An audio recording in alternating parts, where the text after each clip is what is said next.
تمام قسم کی حمد و ثنا، کبریائی اور بڑائی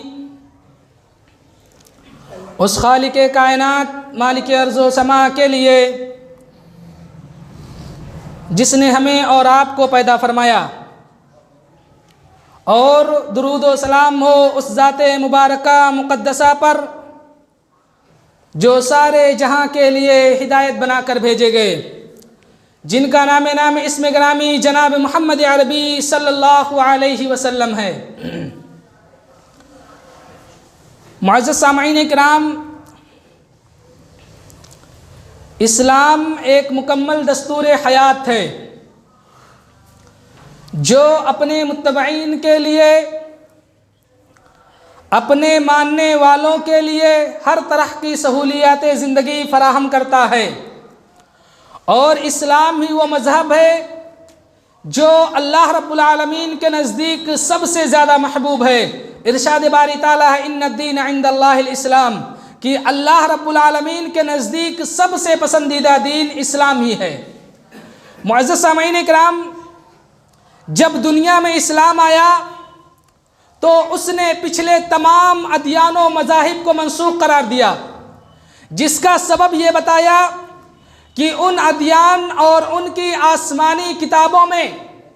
ان لوگوں نے انسانی اقوال، انسانی باتوں کو ملا دیا تھا، اور حق و باطل کو اس طرح خلط ملط کر دیا تھا کہ دونوں کے درمیان تمیز کرنا ناممکن ہو گیا تھا۔ اسی بنا پر اللہ رب العالمین نے یہود کو مخاطب کرتے ہوئے بیان فرمایا وَلَا تَلْبِسُوا الْحَقَّ بِالْبَاطِلِ وَتَكْتُمُوا الْحَقَّ وَأَنْتُمْ تَعْلَمُونَ، کہ یہود حق و باطل کے ساتھ نہ ملاؤ جبکہ تم حق کو جانتے ہوئے بھی چھپاتے ہو۔ معلوم ہوا کہ پچھلے تمام ادیان و مذاہب کے منسوخ ہونے کا سبب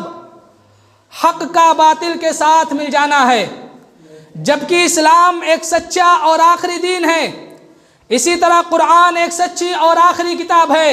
اس کے بعد کسی دین اور کسی کتاب کی حاجت نہیں، اور نہ ہی اس میں حذف و اضافہ کی گنجائش باقی ہے۔ کیوں؟ اس لیے کہ تکمیل دین کا اعلان سن 10 ہجری میں میدان عرفات میں ہو چکا تھا۔ اللہ رب العالمین نے قرآن کریم کے اندر بیان فرمایا اليوم اکملت لکم دینکم واتممت علیکم نعمتی ورضیت لکم الاسلام دینا، کہ آج میں نے تمہارے لیے تمہارے دین کو مکمل کر دیا، تم پر اپنی نعمتیں تمام کر دی، اور تمہارے لیے دین اسلام کو پسند کیا۔ اس آیت کریمہ کی تفسیر میں آتا ہے، بڑی مشہور حدیث ہے کہ ایک یہودی عالم حضرت عمر بن خطاب رضی اللہ تعالی عنہ کی خدمت میں حاضر ہوا اور کہا کہ اے عمر، کتاب اللہ میں ایک ایسی آیت ہے، اگر وہ آیت ہم یہودیوں پر نازل ہوئی ہوتی، اگر وہ آیت ہم یہودیوں پر اتری ہوئی ہوتی تو ہم اسے عید کا دن منا لیتے۔ حضرت عمر رضی اللہ تعالی عنہ نے پوچھا کون سی آیت؟ کہا الیوم اکملت لکم دینکم واتممت علیکم نعمتی ورضیت لکم الاسلام دینا۔ تو حضرت عمر رضی اللہ تعالی عنہ نے کہا کہ یہ آیت کریمہ عید ہی کے دن نازل ہوئی، عرفہ کا دن تھا، اللہ کے نبی صلی اللہ علیہ وسلم میدان عرفہ میں تھے، تبھی جبریل امین اس آیت کریمہ کی وحی لے کر نازل ہوئے۔ لیکن اے لوگو، اس یہودی عالم نے یہ بات کیوں کہی کہ اگر یہ آیت کریمہ ہم یہودیوں پر نازل ہوئی ہوتی، ہم یہودیوں پر اتری ہوئی ہوتی تو ہم اسے عید کا دن منا لیتے؟ کیوں؟ اس لیے کیونکہ وہ دین کے مکمل ہونے کی اہمیت کو جانتے تھے، دین کے مکمل ہونے کی اہمیت کو سمجھتے تھے، کیونکہ یہودیوں کا دین مکمل نہیں ہے، عیسائیوں کا دین مکمل نہیں ہے، غیر مسلموں کا دین مکمل نہیں ہے۔ اس دنیا کے اندر جتنے بھی ادیان پائے جاتے ہیں، اس دنیا کے اندر جتنے بھی مذاہب پائے جاتے ہیں، کوئی بھی دین اور کوئی بھی مذہب مکمل نہیں ہے سوائے دین اسلام کے۔ الحمدللہ ہماری شریعت مکمل ہے، اور اتنی مکمل ہے کہ ہماری شریعت نے ہمیں پیشاب پخانے کے طریقے بھی بتلا دیے ہیں، ہماری شریعت نے ہمیں کسی چیز کا محتاج نہیں چھوڑا ہے۔ معزز سامعین کرام، اس مختصر سی تمہید سے میرے کہنے کا مطلب یہ ہے کہ ہمارا دین اسلام زندگی کے ہر شعبے میں ہماری رہنمائی کرتا ہے، چاہے وہ عبادت کا مسئلہ ہو،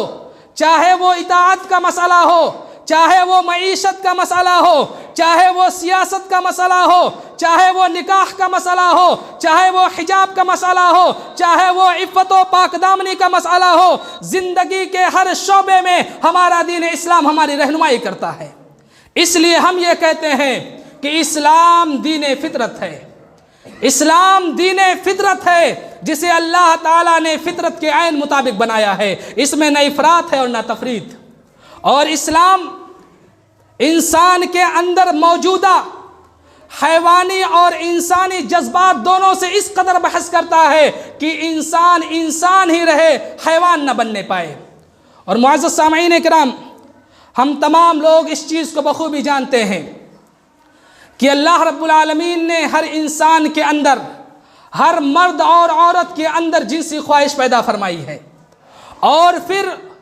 اس جنسی خواہش کی تکمیل کے لیے ایک طریقہ کار بھی متعین کیا ہے جس پر عمل کر کے مرد اور عورت دونوں اپنی جنسی پیاس بجھا سکتے ہیں، اور وہ طریقہ شرعی نکاح ہے۔ اللہ رب العالمین نے قرآن کریم کے اندر بیان فرمایا، وَمِنْ آيَاتِهِ أَنْ خَلَقَ لَكُم مِّنْ أَنفُسِكُمْ أَزْوَاجًا، کہ اے لوگو، اللہ رب العالمین کی نشانیوں میں سے ایک نشانی یہ بھی ہے، اللہ رب العالمین کے دلیلوں میں سے ایک دلیل یہ بھی ہے، اللہ رب العالمین کی آیتوں میں سے ایک آیت یہ بھی ہے کہ اللہ رب العالمین نے تمہیں میں سے جوڑے بنائے ہیں لِتَسْكُنُوا إِلَيْهَا، تاکہ تم ان سے سکون حاصل کرو، تم ان سے اپنی جنسی خواہش کو پوری کرو۔ اور اللہ کے نبی جناب محمد عربی صلی اللہ علیہ وسلم نے نوجوانوں کو خطاب کرتے ہوئے بیان فرمایا، یا معاشر الشباب من استطاع منکم الباءۃ فلیتزوج فإنه أغض للبصر وأحسن للفرج ومن لم يستطع فعليه بالصوم فإنه له وجاء۔ اللہ کے نبی جناب محمد عربی صلی اللہ علیہ وسلم نے ارشاد فرمایا کہ اے نوجوانوں کی جماعت، تم میں سے جو شخص نان و نفقہ کی طاقت رکھتا ہو، جس شخص کے اندر قوت رجولیت پائی جاتی ہو، اس شخص کے لیے ضروری ہے کہ ایسا انسان شادی کر لے۔ ومن لم يستطع، اور جس شخص کے اندر نان و نفقہ کی طاقت نہ ہو تو اس کے لیے ضروری ہے فعلیہ بالصوم، کہ وہ روزہ رکھے، فإنہ لہ وجاء، اس لیے کہ روزہ اس کے لیے ڈھال ہے۔ معزز سامعین کرام، آیت کریمہ اور حدیث نبویہ سے یہ بات روز روشن کی طرح عیاں ہو جاتی ہے کہ بے حیائی، بدکاری اور بے راہ روی سے بچاؤ کے لیے نکاح ایک بہترین وسیلہ ہے۔ اسی لیے اسلام نے سماج میں شادی بیاہ کا سلسلہ قائم کر کے اور پھر مسلمانوں کو اس کا حکم دے کر کے زناکاری، بدکاری اور اس تک پہنچانے والے جتنے بھی اسباب تھے، تمام اسباب کو اسلام نے بند کر دیا۔ یہی وجہ ہے کہ اسلام نے عزت و آبرو کی حفاظت کے لیے کچھ قانون بنائے ہیں۔ خاص طور پر اسلام نے عورتوں کے عزت و آبرو کے تحفظ کے لیے، عورتوں کے عزت و آبرو کے حفاظت کے لیے الگ سے اور سخت قانون بنائے ہیں۔ اللہ رب العالمین نے قرآن کریم کے اندر بیان فرمایا، والذین یرمون المحصنات ثم لم یأتوا بأربعۃ شہداء فاجلدوہم 80 جلدہ، کہ اگر کوئی مرد کسی پاک دامن عورت پر الزام لگاتا ہے اور وہ اپنے اس الزام پر 4 گواہ ثابت نہیں کر سکتا ہے تو ایسے مرد کو 80 کوڑے مارے جائیں۔ اور اگر کوئی مرد کسی عورت سے زنا کرتا ہے یا اگر کوئی عورت کسی مرد سے زنا کرواتی ہے تو اس کو 100 کوڑے مارے جائیں۔ الزانیۃ والزانی فاجلدوا کل واحد منہما 100 جلدہ۔ اور اسی طرح اگر مرد شادی شدہ ہے یا عورت شادی شدہ ہے اور ان سے زنا کا ارتکاب ہو جاتا ہے، ان سے زنا صادر ہو جاتا ہے، تو ایسے مرد اور عورت کو رجم کرنے کا اسلام سزا دیتا ہے۔